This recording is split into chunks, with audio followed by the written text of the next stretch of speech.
Hello everyone. तो last time हमने दो शब्द डिस्कस किए थे और तो ये इस सीरीज़ की सेकंड वीडियो होगी जिसमें मैं एक पोएम से शुरुआत करूँगी और वो पोएम मेरी फेवरेट पोएम है। उसका नाम है ज्ञान का निवाला। This used to be my favourite poem because ये ही वही पोएम थी जिससे मैंने काव्य पाठ शुरू किया था when I was in class third. और वो इंटर डिस्ट्रिक्ट लेवल कंपटीशन था जिसमें मुझे फर्स्ट प्राइज़ मिला था। और उसके बाद से ही मैंने काव्य पाठ शुरू किया। तो क्लास थर्ड में मैंने पहले ये कविता गाई, उसके बाद फिर क्लास फिफ्थ में, फिर क्लास नाइन्थ में, और उसके बाद फिर कॉलेज टाइम में फ्रेशर्स पार्टी में भी मैंने यही कविता गाई थी और मुझे आप लोगों से बहुत अच्छा रिस्पॉन्स मिला। उसके लिए I am really thankful to all of you. आशा करती हूँ आज भी आपको ये कविता उतनी ही पसंद आएगी। और इस कविता को लिखने के पीछे का रीज़न ये है, यानी इस कविता का भाव ये है कि ये बेसिकली एक छंद के रूप में लिखी गई है। और दूसरी बात, इसमें समसामयिक घटनाओं से रिलेटेड चीज़ें हैं। जैसे कि कविता को लिखने की कई विधाएं होती हैं। जैसे काव्य को हम कवित्व के फॉर्म में लिख सकते हैं, या सवैया, या दोहा, या छंद, या फिर हो सकता है वो उसका भाव एक हास्य रूप में हो, या फिर वो श्रृंगार रस में हो, या वो वीर रस में हो, या फिर वो कटाक्ष व्यंग के फॉर्म में हो। तो कविता किसी भी भाव में हो सकती है और किसी भी विधा में लिखी जा सकती है, लेकिन कविता में कोई ना कोई लेसन मिलना बहुत ज़रूरी है। बेसिकली कुछ चीज़ों को चिन्हित किया गया है, जैसे क्लाइमेट क्राइसिस, और जो इस डेकेड का हॉटेस्ट टॉपिक होने वाला है। उसके अलावा करप्शन, पोल्यूशन, इन सारी चीज़ों को भी इस कविता में एड्रेस किया गया है। मैं आशा करती हूँ आप लोगों को ये कविता पसंद आएगी। कोई भी त्रुटि हो तो उसके लिए मैं क्षमा प्रार्थी हूँ। तो कविता को शुरू करते हैं। ये पापा का वही रजिस्टर है जिसकी मैंने आपको लास्ट टाइम बात की थी। इसमें ये 1970 से पापा ने मेंटेन किया हुआ है और तब से लेके आज तक पापा ने जितनी भी कविताएं लिखी हैं वो सारी कविताएं इसी में हैं। तो मेरी कविता का शीर्षक होगा ज्ञान का निवाला, यानी अ बाइट ऑफ नॉलेज। तो समय ज़्यादा वेस्ट ना करते हुए स्टार्ट करते हैं। ज्ञान का निवाला।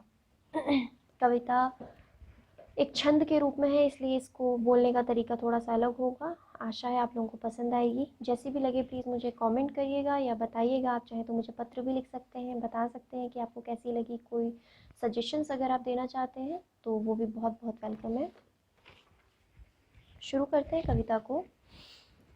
कवित्व सवैया हो या दोहा हो या छंद हो, कवित्व सवैया हो या दोहा हो या छंद हो, कविता में काल की कहानी भी तो चाहिए, कविता में काल की कहानी भी तो चाहिए। सुरों की सुरीली तान, तबले में लय ताल, दिल का मधुर राग फूटना तो चाहिए, दिल का मधुर राग फूटना तो चाहिए। सड़कों की रानी हो या लौह पथ गामिनी हो, सड़कों की रानी, लौह पथ गामिनी यानी कि ट्रेन। तो लिखा हुआ है कि सड़कों की रानी हो या लौह पथ गामिनी हो, ध्वनि वायु दूषण की सीमा भी तो चाहिए, ध्वनि वायु दूषण की सीमा भी तो चाहिए। अब हर घर में कार्स तो आई गई हैं, एक छोड़ के तो अब लोगों ने दो दो तीन तीन कार्स ले ली हैं, considering the odd even system.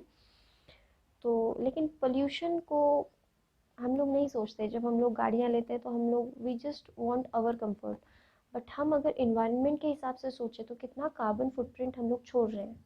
उन सारी चीज़ों को भी कंसिडर करना चाहिए। आज कोई भी जगह या कोई भी चीज़ ऐसी नहीं बची है जिसमें पोल्यूशन ना हो। स्टार्टिंग फ्रॉम हिमालय में भी अभी प्लास्टिक पहुंच चुका है। और पानी, water pollution, air pollution, land pollution, noise pollution, ये सब तो आपको पता ही है। ऊपर से साथ में जितना ये जंगल काट के पूरा डिफॉरेस्टेशन हो गया है, उसकी वजह से हमारी अर्थ में कितना ज़्यादा इम्पैक्ट पड़ रहा है, जिससे क्लाइमेट क्राइसिस हो रहा है। तो उन सारी चीज़ों को एड्रेस किया है कवि ने कुछ इस तरीके से कि सड़कों की रानी हो या लौह पथ गामिनी हो, ध्वनि वायु दूषण की सीमा भी तो चाहिए। जल हो या वायु हो और जंगल जमीन हो, जल हो या वायु हो और जंगल जमीन हो, स्वच्छता की बात को बताना भी तो चाहिए। कोई भी कविता हो तो उसमें स्वच्छता की बात, पोल्यूशन की बातें तो आनी ही आनी चाहिए। तो स्वच्छता की बात को बताना भी तो चाहिए। अभी जो नेक्स्ट वाली लाइन्स हैं ये मेरी फेवरेट लाइन्स हैं पर्सनली। हास्य के ये गीत हो या व्यंग के ये बान हो। हास्य के गीत यानी कि हंसी ठिठोली वाली कोई पोइट्रीज होती हैं, कुछ ऐसे होते हैं जिनमें कटाक्ष हो। वो कटाक्ष या तो इंसान के ऊपर हो सकता है या व्यक्ति विशेष के ऊपर हो सकता है, वो सोच के ऊपर हो सकता है, वो सोसाइटी के ऊपर हो सकता है, वो मैनेजमेंट के ऊपर भी हो सकता है, वो कुप्रथाओं से के लिए भी हो सकता है कटाक्ष। तो पोएम में कोई किसी भी तरीके का हो सकता है, वो चाहे तो हास्य के रूप में हो या तो वो व्यंग के रूप में हो सकता है। तो लिखा हुआ है कि हास्य के ये गीत हो या व्यंग के ये बाण हो। हास्य के ये गीत हो या व्यंग के ये बाण हो। ऑफिसों की घूस हो या जंगल कटान हो। ऑफिसों की घूस हो या जंगल कटान हो। नेतागण मंच में हो।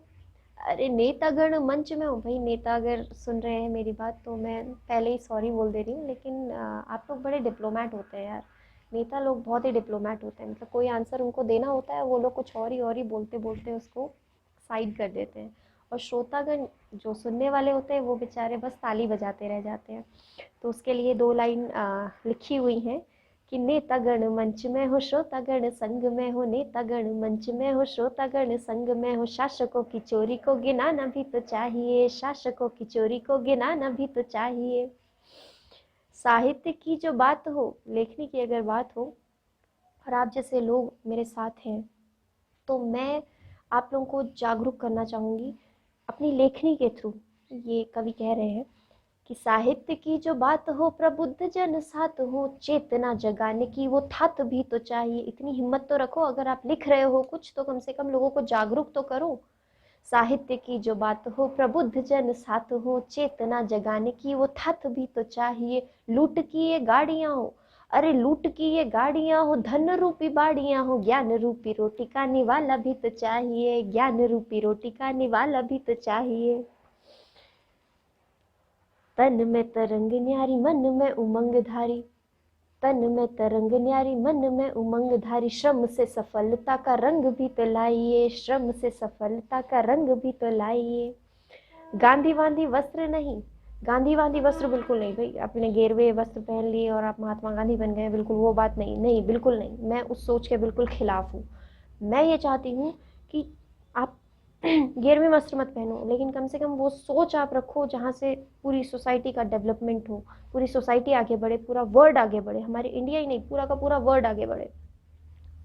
गांधी वांधी वस्त्र नहीं, गांधी की समझ हो। जीने की कला ये प्यारी मन में बसाइए। जीने की कला ये प्यारी मन में बसाइए। कवित्व सवैया हो या दोहा हो या छंद हो।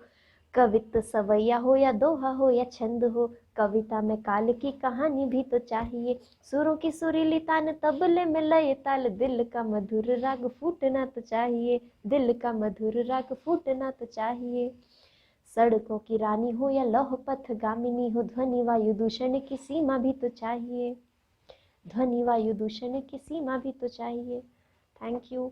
आशा करती हूँ आप लोगों को पोएम पसंद आई हो। कोई भी त्रुटि हुई हो तो उसके लिए मैं बहुत बहुत माफ़ी मांगना चाहती हूँ, और आप में से किसी को भी बुरा लगा हो तो उसके लिए आई एम सॉरी।